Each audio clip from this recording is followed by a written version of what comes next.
Era un jueves por la noche. Mientras la mayoría de los españoles cenaban en casa, el gobierno de Mariano Rajoy firmaba un decreto que ningún telediario explicaría con claridad esa noche. El Estado español acababa de nacionalizar Bankia, el banco más grande del país por número de clientes, el banco que meses antes había salido a bolsa asegurando que era sólido como una roca. El coste inicial, 22.424 millones de euros. Dinero público. Tu dinero. Pero Rajoy había prometido algo muy concreto apenas semanas antes.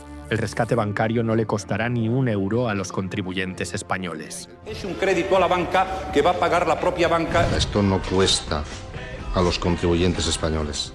Según el Tribunal de Cuentas, el coste total del rescate bancario español fue de 60.718 millones de euros. Y en diciembre de 2025, 13 años después, España todavía estaba pagando la deuda. Quedaban 7.285 millones pendientes. Esto no fue un error de gestión, no fue mala suerte. Fue un mecanismo. Y lleva funcionando décadas.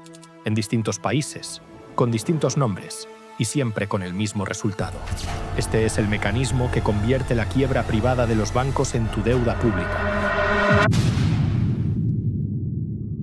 Para entender lo que pasó en España, en Argentina y en México, necesitas entender una sola mecánica. Es simple y es brutal. Un banco funciona como intermediario. Tú depositas dinero. El banco lo presta a terceros cobrando intereses. Hasta aquí, todo correcto. El problema aparece cuando el banco presta dinero que nunca va a recuperar. Créditos a promotores inmobiliarios que construyen en el desierto. Hipotecas a personas que nunca podrán pagarlas. Préstamos a empresas conectadas al poder. Deuda que desde el primer día, todos los que importan, saben que es incobrable. En España, entre 2000 y 2008, las cajas de ahorro hicieron exactamente eso. Prestaron de forma masiva durante el boom inmobiliario. Cuando la burbuja estalló, su cartera de créditos era un cadáver financiero. Bankia sola acumulaba activos tóxicos por valor de 37.000 millones de euros. Básicamente pisos que no valían lo que el banco había prestado para comprarlos. Aquí es donde el mecanismo se activa, siempre el mismo. El gobierno tenía dos opciones. La primera, dejar quebrar a los bancos y sus accionistas, proteger solo los depósitos de los ciudadanos garantizados por ley y limpiar el sistema. La segunda, absorber la deuda tóxica de los bancos con dinero público, convertirla en deuda del Estado y que la pagaran los contribuyentes durante décadas. Eligieron la segunda, la llamaron reestructuración del sistema financiero, un nombre diseñado para sonar técnico, para que nadie preguntara demasiado. ¿Y si te dijera que 11 años antes, al otro lado del Atlántico, Argentina ejecutó el mismo guión? ¿Con la misma lógica, el mismo resultado y el mismo silencio oficial? Era el 1 de diciembre de 2001.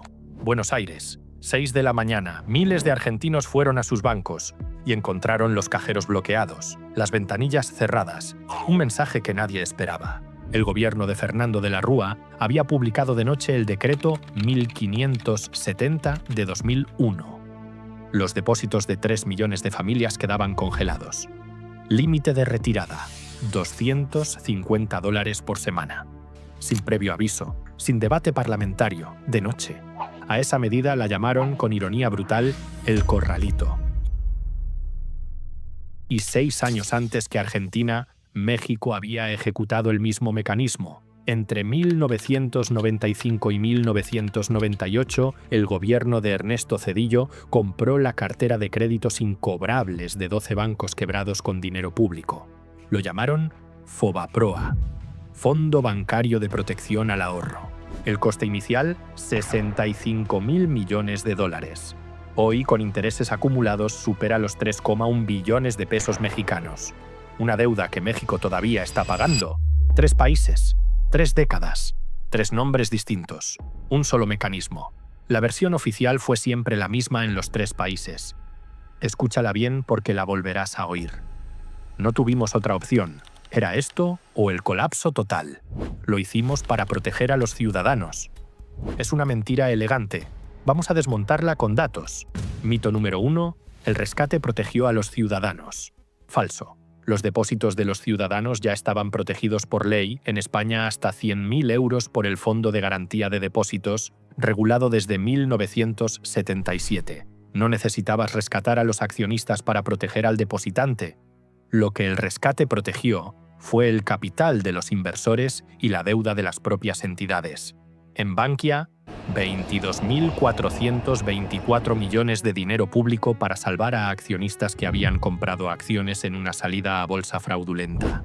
Mito número 2. El Corralito evitó el colapso en Argentina. Falso. Argentina hizo default de su deuda soberana de todas formas, el 23 de diciembre de 2001, apenas 23 días después del Corralito. El colapso que el Corralito supuestamente evitaba ocurrió igualmente. Lo único que ganó el Corralito fue tiempo. Y ese tiempo lo usaron los grandes inversores institucionales para retirar su capital antes del colapso. El ciudadano fue bloqueado, el gran capital no.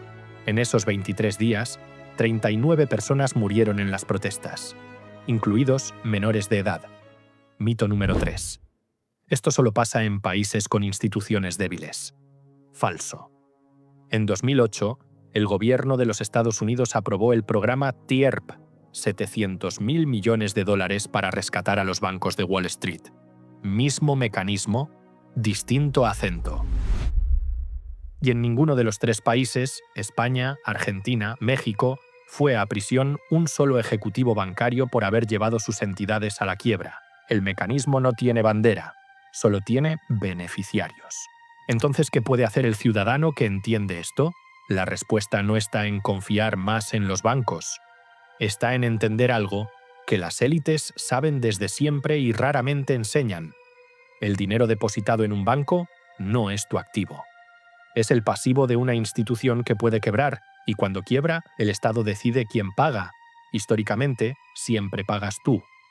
Los que salieron mejor del Corralito, del Fobaproa y del rescate español no fueron los que más confiaban en el sistema. Fueron los que menos dependían de él.